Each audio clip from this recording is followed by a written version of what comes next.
теперь могу сказать, из какого района эти самые пограничники, которые вошли в книгу памяти мемориала «Брестская крепость».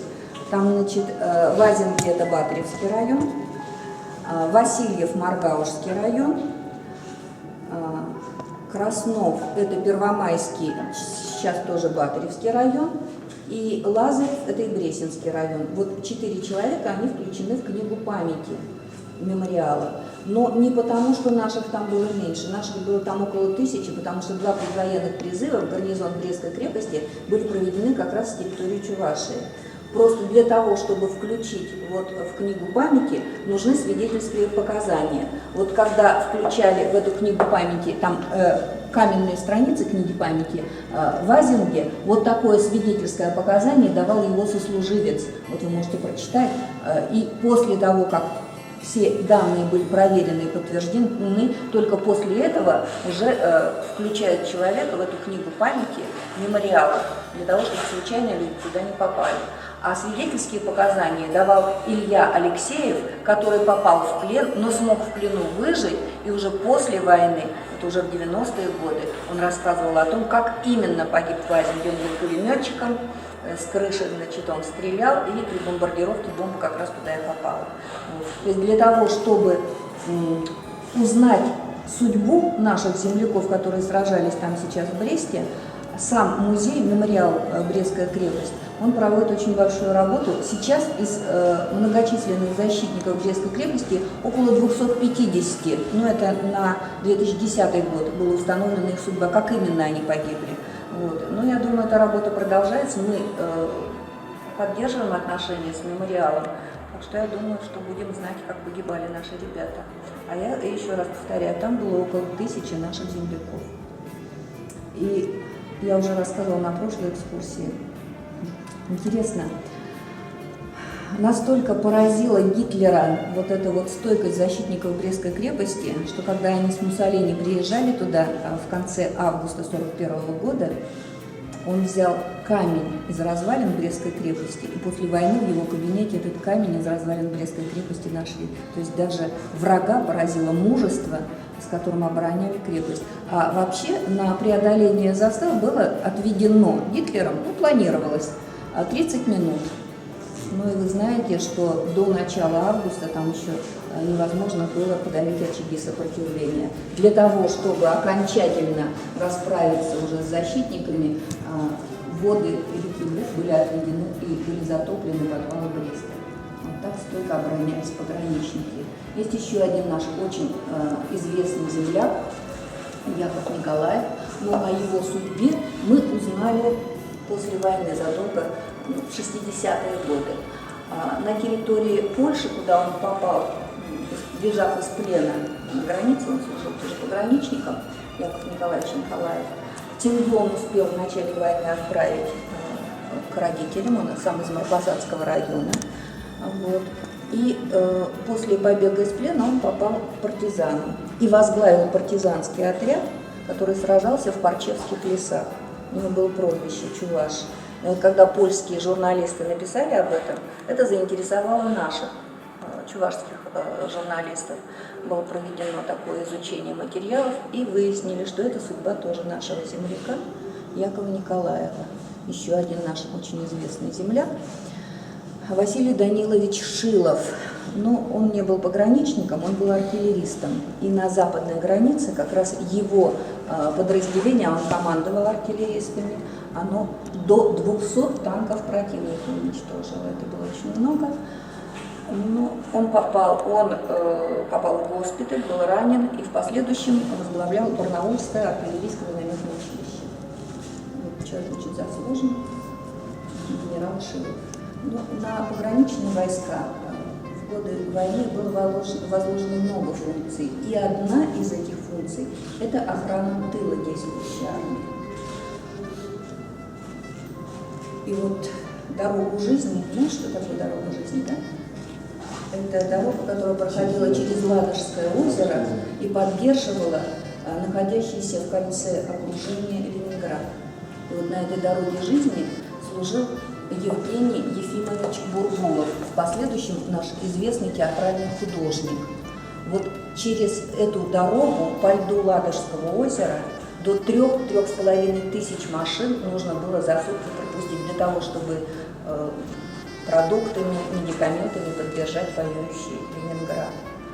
И здесь он познакомился со своей женой, она тоже, Антонина Константиновна, тоже служила там, на дороге жизни. Но это была единственная связь с внешним миром. Оттуда через Ладогу отправляли раненых.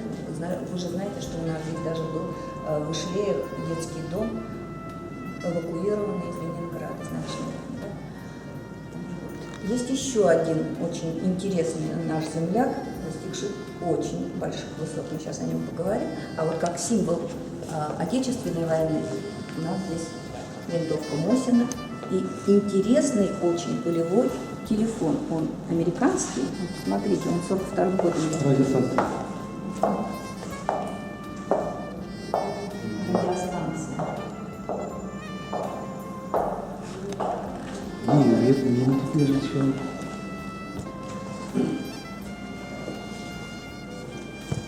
Человек, о котором я еще хочу рассказать, это Павел Михайлович Зимин.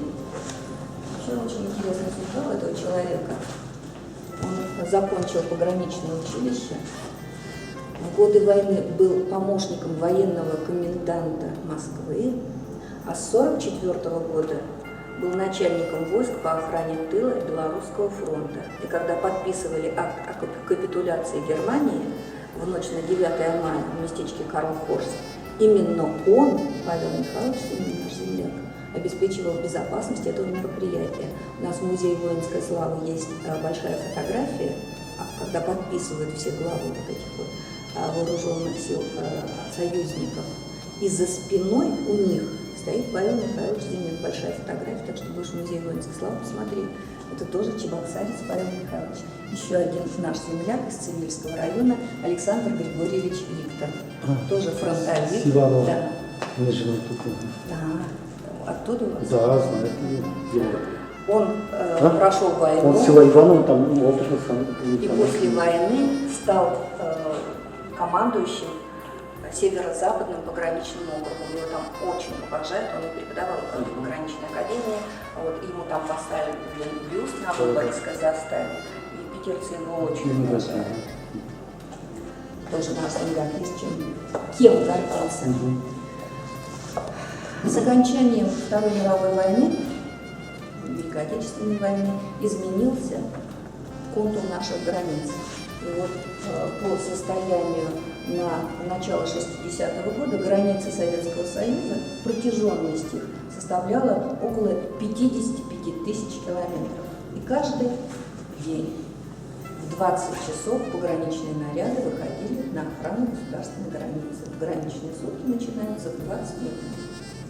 И вот среди тех, кто выходил на охрану границы, были и сухопутные, и морские части. И вот, на море, но в сухопутных войсках границу охранял Алексей Васильевич Скворцов. Он возглавляет сейчас ветеранскую организацию. Он был тоже одним из инициаторов создания первой нашей выставки «На страже рубежа Отечества». Это ветеранская организация, не пограничников, ветеранов вооруженных сил и правоохранительных органов. Вот мы с ним очень сотрудничаем хорошо. Человек интересный. Он же приходил на открытие, вы же его видели. Скворцов? Скворцов. Здоровый, который? Нет, маленький такой. Маленький? Маленький, худенький. Лучшие традиции, заложенные отцами, продолжали, конечно, сыновья. И также стойко, как охраняли границу в 41-м, также идет лучшие пограничные традиции. На острове Даманском в 60-е годы поддерживали наших земляков на Даманском служивших. Я не знаю, возможно, они были, пока еще продолжаем изучать материал, но об этом нужно знать. К сожалению, сейчас Даманский это уже китайская территория, острова отданы Китаю. Получается, кровь проливали, но не отстояли. Я служил в 200 километров. Да. И это уже была китайская территория, да? Когда я служил, не было китайской где-то. Россия отдала, то есть не Советский Союз, а Россия отдала. Да, не Советский Союз. Очень жаль. Вот мы говорим о том, что пограничники охраняют нашу территорию, да? На страже рубежа Отечества. Но не только это, они исполняли интернациональный долг, воинский долг в Афганистане. Войска в Афганистан были введены в конце декабря, 25-27 декабря 1979 года, а пограничники вошли туда 6 января 80-го. Первоначально они обеспечивали ввод войск в Афганистан, а потом уже появилась необходимость для того, чтобы уже с территории сопредельного государства охранять нашу границу. Но было одно такое небольшое «но». Туда, на территорию сопредельной страны, они входили уже в общевойсковой форме. Они переодевались в общевойсковую, все знаки отличия у них были общевойсковые, не пограничные. В 1982 году уже изменилась цель ввода наших войск. Если первоначально это было наблюдение за тем, чтобы не нарушали нашу границу, с 1982 по 1987 год это было уже участие в боевых операциях. Зона ответственности пограничников расширилась с 30 до 100 километров. То есть в 6 северных провинциях Афганистана на протяжении 100 километров в глубину вот эту границу охраняли наши пограничники. Ну, почему это было необходимо? Дело в том, что там действовало очень много банд, которые перехватывали грузы, которые шли для поддержания боеспособности ограниченного контингента советских войск. Да? Они охраняли пристань, они охраняли пункты пересечения границы в Кушке и Кермезе. Ну и, конечно, участвовали в боевых операциях. В 1982 году была образована десантно-штурмовая группа Киркинского погранотряда. И вот в 1984-м там довелось служить Анатолию Васильевичу Шагарову. Вот здесь вот мундир, который вы видите, это человека очень достойного кавалера ордена Красной Звезды. В мае 1984 года на один из транспортов, который направлялся для поддержания нашего воинского контингента, напали мятежники, маджахеды. И вот отбивая этот транспорт, отбивая бандитов, он был ранен. В этом бою механик, водитель, ефрейтор Шагаров потерял руку, но, несмотря на тяжелое ранение, продолжал помогать наводчику вести прицельный огонь. И вот за этот бой он был удостоен ордена Красной Звезды. Ну, Анатолий Борисович его хорошо знает, человек очень интересный, очень скромный. Когда мы делали афганскую выставку, мы приглашали его принять участие. Он сказал, что достойных значительно больше. Потом, когда мы делали вот эту пограничную выставку, мы тоже его просили передать материалы в музей, но он так сказал, что достойных много. Вы нам обещали. И только после этого он принес свой указ о награждении, за что он был награжден орденом Красной Звезды. А оказалось, вот когда мы посмотрели документы, что к службе он готовился еще со школьной скамьи, видишь, вот его грамоты за спортивные успехи. Несмотря на тяжелое ранение, он после службы закончил Куйбышевский юридический институт. Сейчас в Чебоксарах работает нотариусом. Женя Алексей Владимирович в годы афганской войны он служил на бандар-посте. Что такое бандар-пост? Вообще-то в переводе бандар-пост так и переводится, как каменная площадка.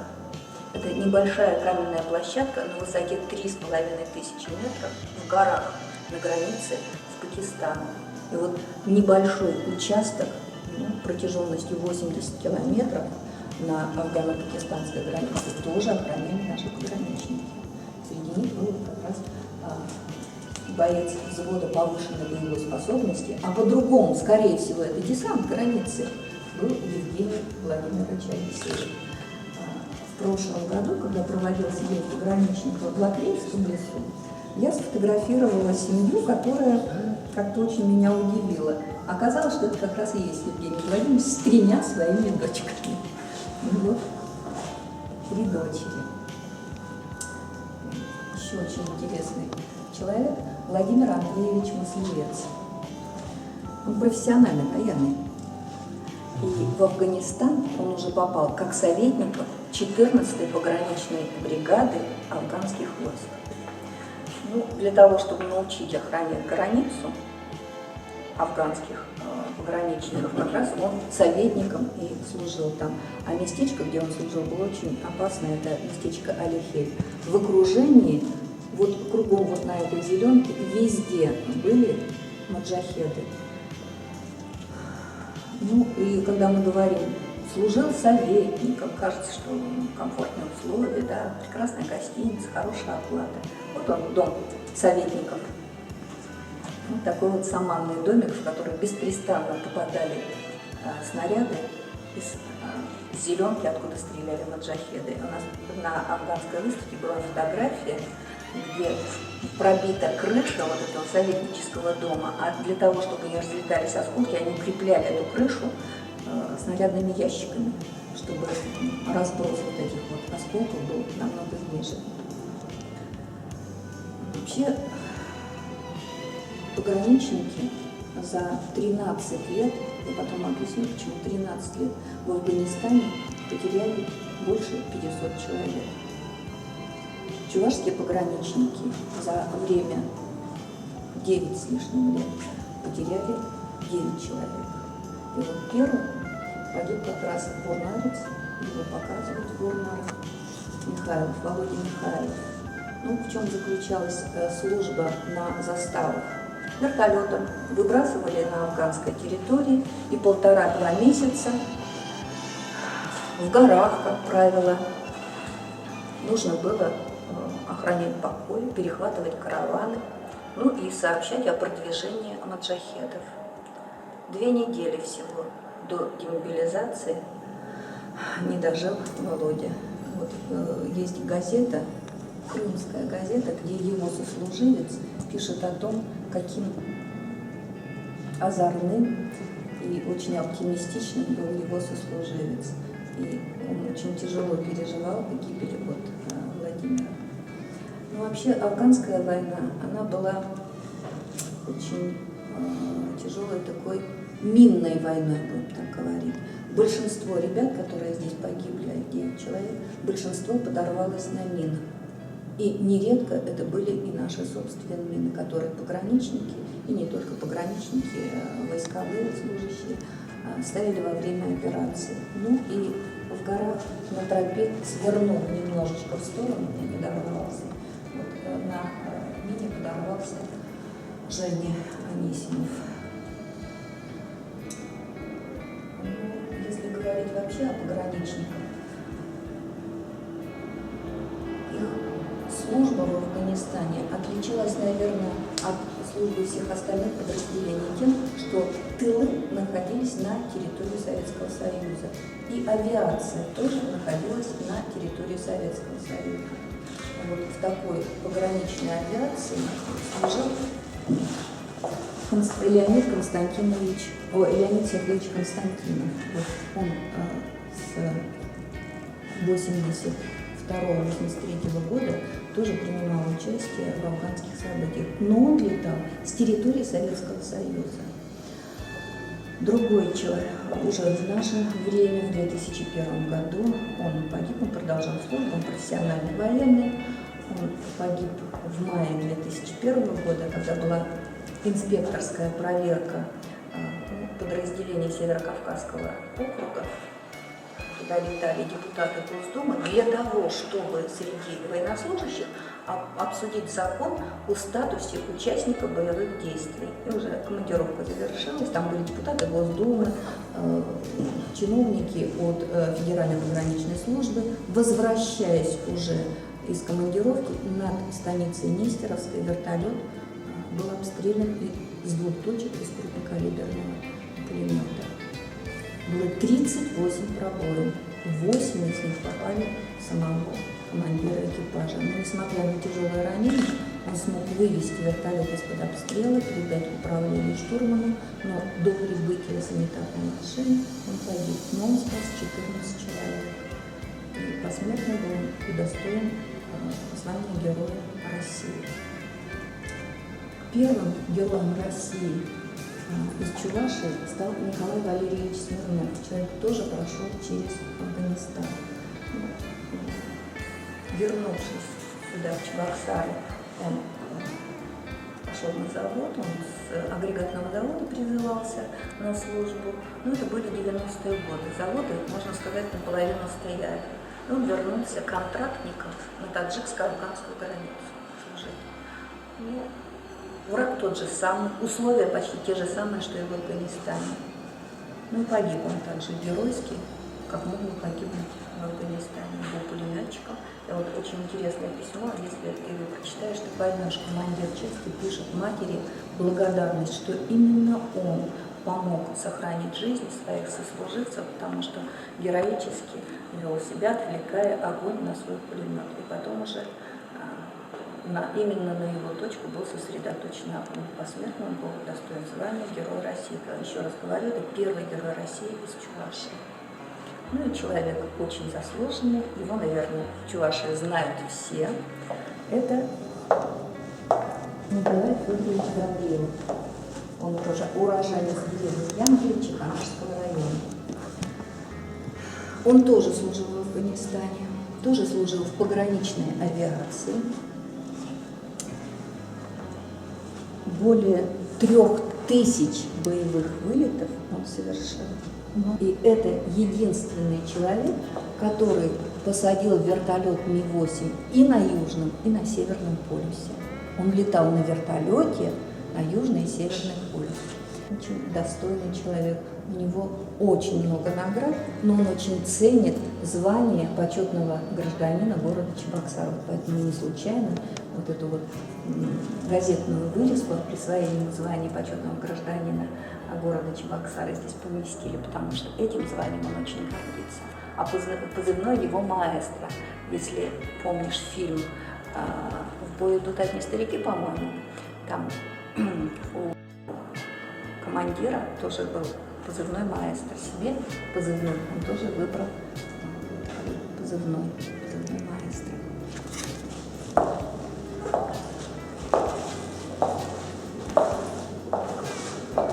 В 90-е годы, когда распался Советский Союз, немножечко изменилась ситуация на границе. Ну, во-первых, изменилось техническое оснащение. Делали пешие пограничники, просто уже техническое перевооружение привело к тому, что пограничных войск уже не стало. Стала пограничная служба, а потом уже те задачи, которые выполняли пограничные войска, были возложены на местное отделение ФСБ, стала пограничная служба ФСБ России. И с этого времени пограничники лишились служащих по призыву. На границу стали призывать только по контракту. Ну, хорошо это или плохо, сами пограничники говорят, что это плохо. Что нет притока молодежи, которая бы после уже срочной службы оставалась на сверхсрочную. А по контракту приходят люди, которые порой очень мало знают о границе. Они приходят из других родов, служившие. Или это пограничные училища, а их не так много по всей России. И для того, чтобы рассказать об особенностях пограничной службы, мы как раз и рассказываем о пограничных династиях. И вот я сегодня, когда посмотрела на фотографии, очень долго ассоциировала Виталия Кранидовича Верендеева с Игорем Витальевичем. Я почему-то думала, господи, а почему у нас нет Виталия Кранидовича? Без очков подошла и посмотрите, как они внешне похожи. Виталий Кранидович и Игорь Витальевич очень похожи внешне. А если посмотреть на Михаила Игоревича, так он тоже, по-моему, очень похож на своих отца и деда. Не случайно мы их показываем. Это пограничная династия. В 60-е годы на юге охранял границу Виталий Кранидович. В Сретенском пограничном отряде служил Игорь Витальевич. Он продолжает службу. Не на границе, правда, но стал уже человеком служилым. Ну и мечтает о границе Михаил Верендеев. Очень хочется рассказать еще о семейной династии Константиновых. О самом Леониде Сергеевиче я рассказала, да, он погиб 31 мая 2001 года и ценой собственной жизни спас 14 человек. Ну, кроме этого, он очень достойно служил в Северо-Кавказском пограничном управлении, он командир эскадрильи. И вот когда погиб отец, в этой семье остались одни женщины. Людмила Николаевна, Оля и Саша. И все три женщины стали пограничниками. Это стала пограничная династия. Людмила Николаевна пошла служить техником, вертолетным техником в эскадрилью мужа. Оля и Саша закончили Московский пограничный институт. Одна служит в Казани, другая в Чебоксарах. Сейчас обе уже замужем. У Оли есть дочка, а Саша, она совсем недавно вышла замуж. И служит она у нас в аэропорту. Александра Леонидовна Константинова. А о том, как они стали пограничниками, наши фотографии как раз рассказывают. Они с отцом, две девочки-погодки, и вот они уже с мамой после гибели отца. Детей нужно было поднимать. Но они выбрали такую же профессию, которую выбрал в свое время их отец, готовясь к службе, начиная со школы. Ну, я думаю, это большого стоит, вот такая преемственность поколений, потому что тем, кто приходит из пограничной династии, не надо рассказывать о том, что такое военная служба. Они это уже с молоком матери впитали, потому что росли в семье военного. Еще одна пограничная династия. Ну, я бы не стала о ней так много говорить. Это династия Филипповых. Александр Анатольевич, он служил на Дальнем Востоке. И одно из мест службы остров Ратманово, где видно было сопредельную сторону, чуть больше 4 километров было. И еще одна пограничная династия, очень достойная, это династия Макаровых. Вот вы видите Геннадия Макарова здесь сержантом, и здесь вы видите его уже полковника. Обе его дочери служили на границе. И, по-моему, одна из дочерей до сих пор продолжает службу. Ну и человек, о котором вы, наверное, теперь знаете значительно больше, чем я, потому что вы ездили к его родителям, вы хорошо знакомы с его семьей, а первыми о Руслане Николаевиче Желудкине рассказали мы сразу после его гибели. Дело в том, что, общаясь на форуме пограничников, мы первыми выложили информацию о том, что он из Чувашии, что погиб в Дагестане 23 августа 2010 года. И на наше сообщение откликнулись его сослуживцы. И вот этим было положено начало первой выставки, ушедшей в последний дозор, которая сегодня она работает сейчас уже в Канашском музее. И когда на 40 дней вспоминали Руслана Николаевича, родители его пришли именно к нам в музей. Вы первыми рассказали о подполковнике Желудкине, геройски погибшем в Дагестане. Ну, вы знаете, что он работал в оперативном отделе. Получив оперативную информацию, он поехал ее проверять, ну и погиб геройски по страшным мучениям. Посмертно он был удостоен ордена мужества. Этот орден мужества здесь внутри представлен. Как рождалась первая наша выставка? Ну, наверное, во многом это была инициатива музея и еще одного человека, о котором мы очень мало здесь рассказываем. Старшина второй статьи Сергей Геннадьевич Смирнов. Это морские части пограничных войск. Вот, встретившись с ним, когда готовилась экспозиция музея Леонида Сергеевича Константинова в Липовке, мы сдружились и решили продолжить сотрудничество.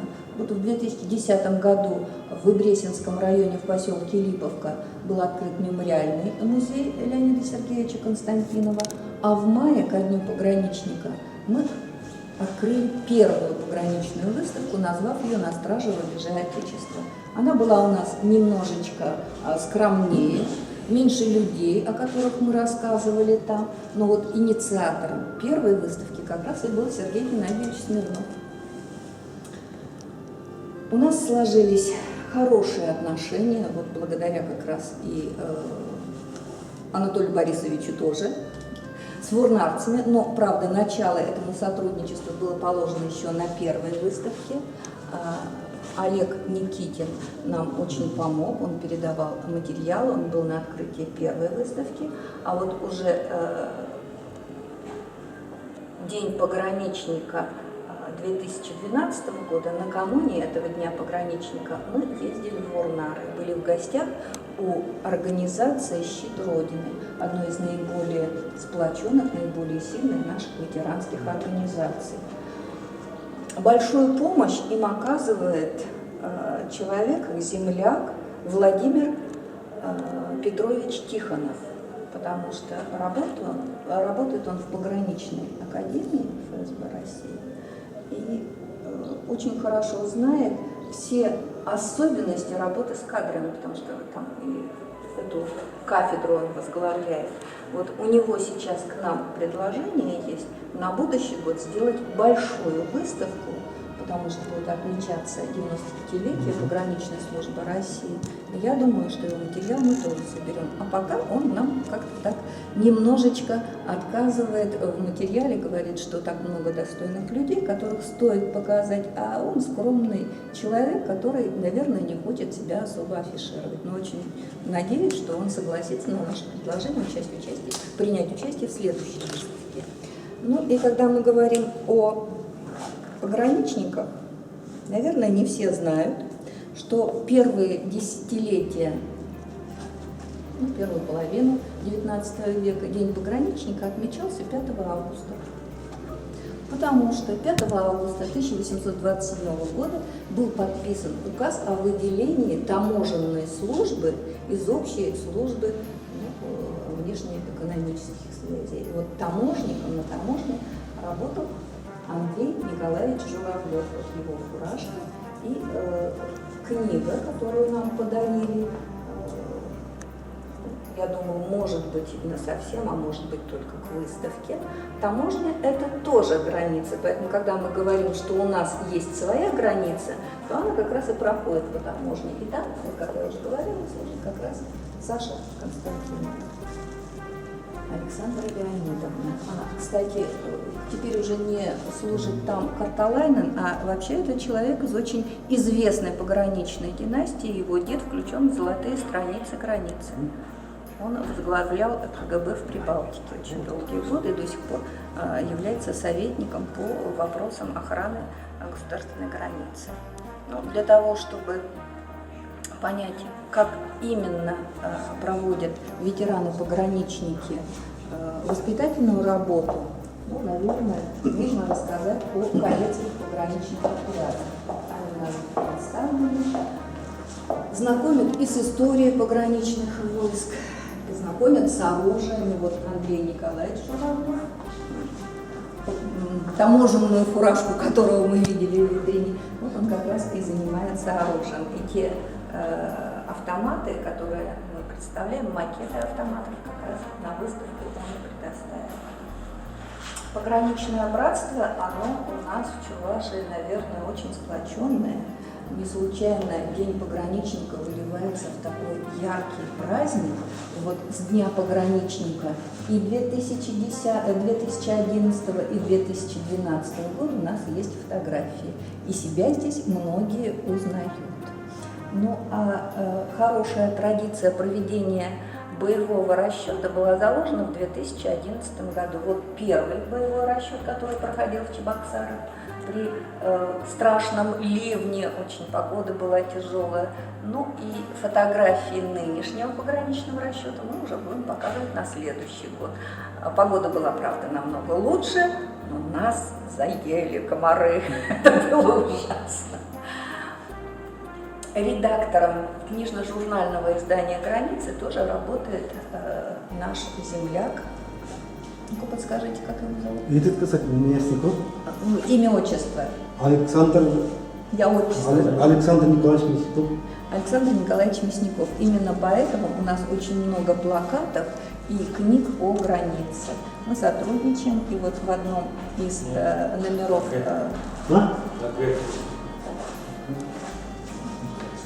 Александр Мясников, но отчество я все время, выпадает у меня. Вот. Поэтому мы вот здесь вот представили книги, которые выпускаются. Кстати, печатаются они у нас, по-моему, в Чебоксарах, да? Книжно-журнальное издательство печатает свою продукцию в чебоксарских типографиях. Вот, я думаю, что наше сотрудничество будет продолжено, и нам тоже подарят те издания, которые печатают у нас в Чебоксарах. Немножечко я вас познакомила с нашей выставкой. Я думаю, что самостоятельно вы посмотрите те знаки отличия и медали, которые есть в витрине, потому что я в них, честно скажу, ничего не знаю.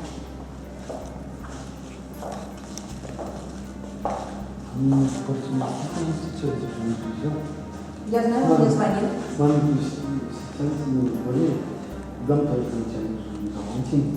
Я знаю. Он сказал, что это условно чего-то. Я знаю, есть это Сергей Сергеевич Пушников, мы с ним на эту тему говорили, мы об этом уже материал-то знаем, но для того, чтобы показать в музее, мы должны иметь оригинал документа. На выставке можем, а в стационарной экспозиции у нас газетная вырезка не пойдет. Я ему это объясняла несколько раз. И для того, чтобы ребятам было интересно, мы здесь, как правило, показываем фильм. У нас есть фрагмент очень интересного фильма о пограничниках в Афганистане на 6-7 минут где-то. Сейчас попробуем его включить.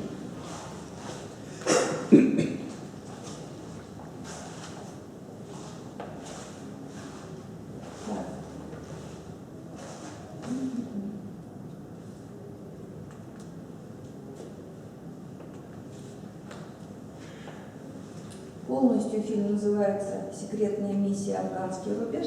Мы сюда поставили всего 6-7-минутный фрагмент. 80-й год. Афганская граница. Отряды, переодетые в форму советской армии, пересекают реку Пянш. Война в соседней стране, в которой участвовал СССР, длилась 10 лет, но даже после вывода войск эти секретные подразделения продолжали выполнять свою миссию в Афганистане. Памир, высокогорье. Суровое место. Здесь выжить и то непросто, а нужно еще охранять государственную границу. Каждая проезжающая вдоль реки колонна открыта как на ладони. С одной стороны отвесные склоны гор, с другой – быстрый пляж. До воюющего Афганистана 100-150 метров. В те дни ситуация на границе все ухудшалась и ухудшалась. Хроника начала 80-х. Нам удалось найти ее в архиве. Пограничники едут вдоль Пянжа по территории СССР. Что касается боевых кадров, все пленки, снятые операторами КГБ в расположении погранвойск в Афганистане, были изъяты и сожжены. По всем отрядам путешествовала спецкомиссия, вскрывались сейфы, изымались все документы. Если хоть какой-то намек на Афганистан, моментально петь. В начале 80-го года в Москву стала поступать информация. В приграничной афганской зоне действует банда, она жестоко расправляется с активистами, их трупы сбрасывает в реку Пянш. Действительно, тела несчастных все чаще стали находить прибитыми течением к советским берегам. Наши граждане, которые уже давно забыли, что такое война, были в ужасе. Мы проезжаем над небольшой переправой. Место торговли. Афганцы покупают здесь продукты, горючее, вещи первой необходимости, которые доставляют из соседней республики. Когда войска вводили в Афганистан, чтобы преодолеть Пянш, была проведена целая операция. В 80-м понтонщики навели несколько переправ, и по ним двинулись советские полки и дивизии. Что касается пограничников, они переправлялись тайно, небольшими группами на резиновых надувных лодках. А потом уже на афганской территории собирались сводные боевые отряды до 100 человек, устанавливали свои лагеря, тщательно маскировали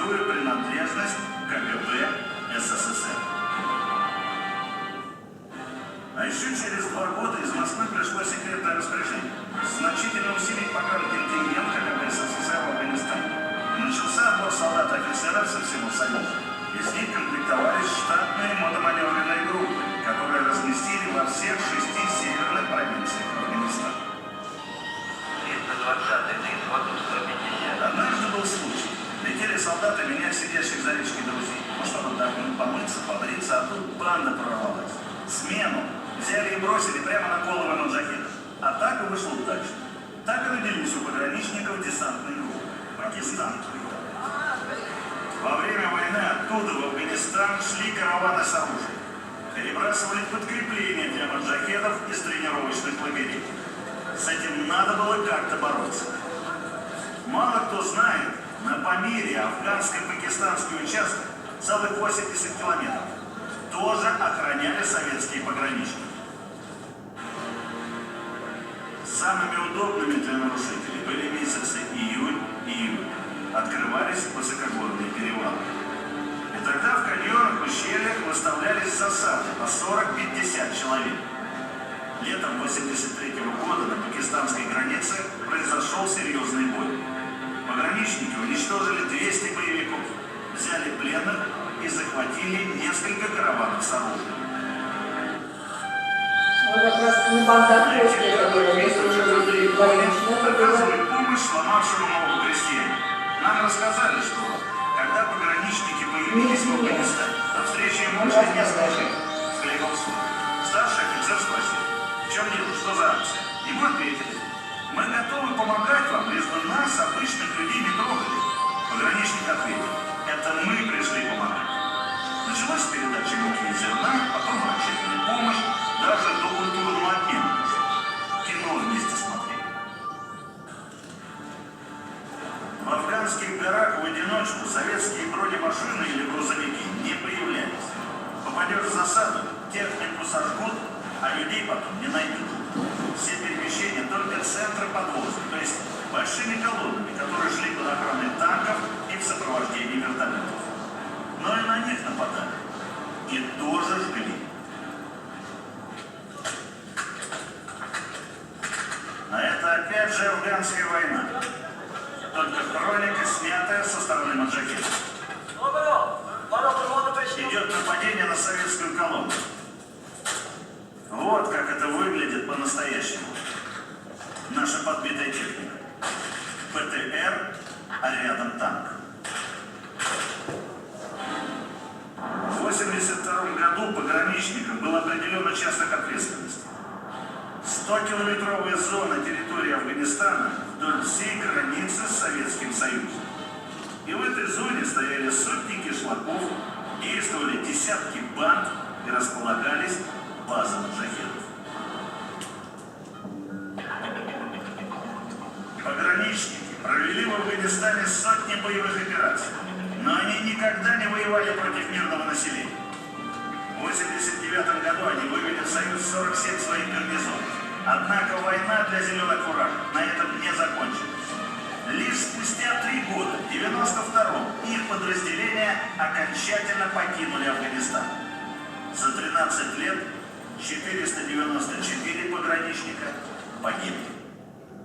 Почему 13 лет? Потому что даже после вывода наших войск из Советского Союза оставались определенные обязанности перед Афганистаном по поставке продовольствия, вооружения. И вот как раз обеспечивали вот это пограничники. И еще, когда 15 февраля на Хайратонском мосту генерал Громов говорил: за моей спиной не осталось ни одного советского солдата, это говорилось для журналистов, в основном для иностранных журналистов. Оставались пограничники, около 10 тысяч человек. Именно они обеспечивали безопасность вывода наших войск. А они потом уже без журналистов, без лишнего шума перешли, когда смотрели в Термесском доме культуры, там, допустим, концерт, именно в это время выходили ранее.